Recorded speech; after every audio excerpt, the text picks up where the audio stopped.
Bonjour à toutes et à tous, on se retrouve aujourd'hui pour une nouvelle vidéo sur les fonds texturés en peinture. Alors aujourd'hui ce sera du sable de plage, donc du sable fin. On va travailler ce sable de trois manières différentes avec du modeling paste, du gesso ou de la peinture acrylique. Je vous montrerai un exemple de mes propres peintures réalisées avec ce sable à la fin de la vidéo, car c'est une technique que j'utilise énormément personnellement. Voilà, j'espère qu'elle vous plaira et on se retrouve tout de suite pour le matériel et la démonstration.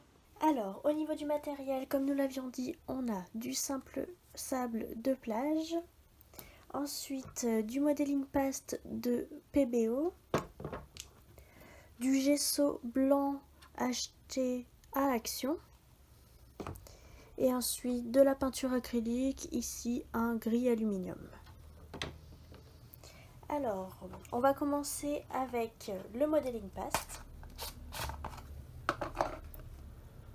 Il suffit d'en prendre un petit peu avec un couteau et d'ajouter à ça du sable qu'on peut mélanger directement sur le support comme ici. Alors, évidemment, suivant l'effet voulu, on peut mettre plus ou moins de sable. Ça, c'est en fonction de chacun. Ici, je vais pas trop en mettre, ça ne sert à rien. Simplement pour vous faire voir ce que ça donne. Alors, une fois qu'on a bien mélangé le tout, on voit bien le grain du sable dans le modeling paste. Et comme vous voyez ici, on peut encore très facilement le travailler afin de créer des formes dans ce relief.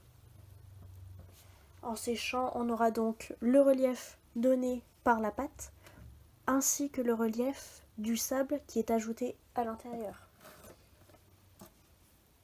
Donc c'est très agréable à utiliser, ça gratte un petit peu avec le sable.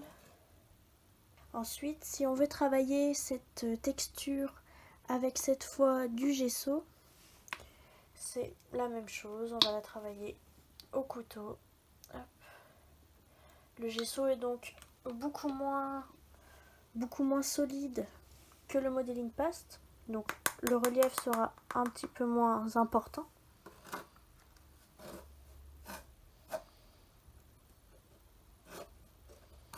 Pour incorporer le sable, il suffit de faire deux petits mouvements très légers. Ici, on voit à nouveau le sable à l'intérieur de la matière. On peut la travailler sur notre surface et créer également toutes ces petites formes, beaucoup moins qu'avec le modeling paste, mais tout de même. Je vous montrerai après la différence entre tous ces résultats.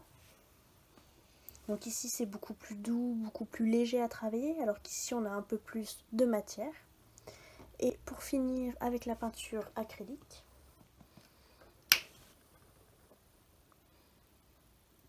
hop, hop. Là, toujours la même chose, on effectue de légers mouvements.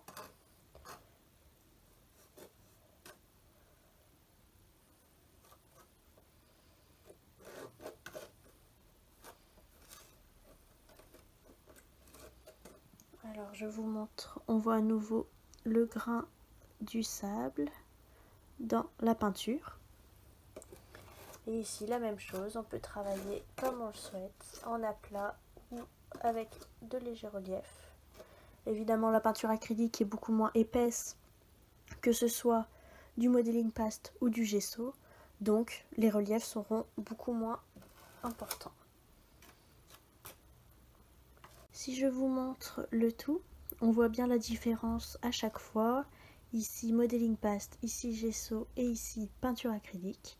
Le résultat est à peu près toujours le même, étant donné qu'on utilise toujours le même grain, qui est ici donc du sable de plage. Le grain est très intéressant à travailler une fois que c'est sec avec de la peinture. Je vous montrerai tout ça après. Donc ici on voit bien que j'ai pu travailler beaucoup plus dans le relief, ici un petit peu moins et ici encore moins. Donc c'est évolutif, c'est en fonction évidemment du résultat que l'on attend. Si jamais on veut quelque chose de très consistant avec beaucoup de relief, vaut mieux pencher pour du modeling paste. Alors que si on veut quelque chose de très léger, de doux, de fin, autant prendre de la peinture directement. Donc voilà, on va laisser sécher tout ça et on revient une fois que c'est sec. Nous voilà maintenant que nos essais sont secs. Alors ici on a le sable de plage avec le modeling paste, ici le sable de plage avec le gesso et ici le sable de plage avec la peinture acrylique. Donc on voit très bien les différences. Pour le modeling paste, le relief est vraiment très marqué. On conserve tout ce qu'on a créé. Un petit peu moins pour le gesso étant donné que c'est plus léger comme matière. Et par contre, pour la peinture acrylique, on voit très bien que c'est pratiquement lisse. On garde très peu de relief. Donc évidemment, à choisir en fonction de ce que l'on souhaite pour notre fond de tableau. Si jamais je devais peindre ces fonds, ce serait assez simple avec de la peinture acrylique toujours. Je vais vous montrer rapidement et ensuite je vous ferai voir un exemple d'une de mes propres peintures avec cette technique.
Comme on peut le voir, le relief ressort très bien une fois qu'on l'a travaillé légèrement avec de la peinture. On pourrait évidemment encore le travailler ici.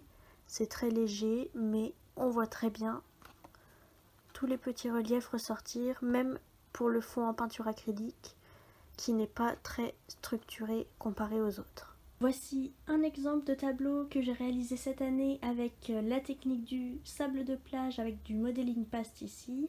J'ai travaillé à la peinture acrylique par-dessus. Ce tableau s'appelle « Ce désagrège ». Je vais vous montrer ça de plus près. Donc on voit très bien le travail du relief qui est plutôt très marqué. Étant donné que j'ai travaillé au modeling paste, j'ai pu créer un très bon relief comme ça me convenait, avec parfois un relief beaucoup moins important, comme ici, par rapport à ici. Voilà, j'espère que cette technique vous plaira et que la vidéo vous aura servi. On se retrouve pour une prochaine. À bientôt!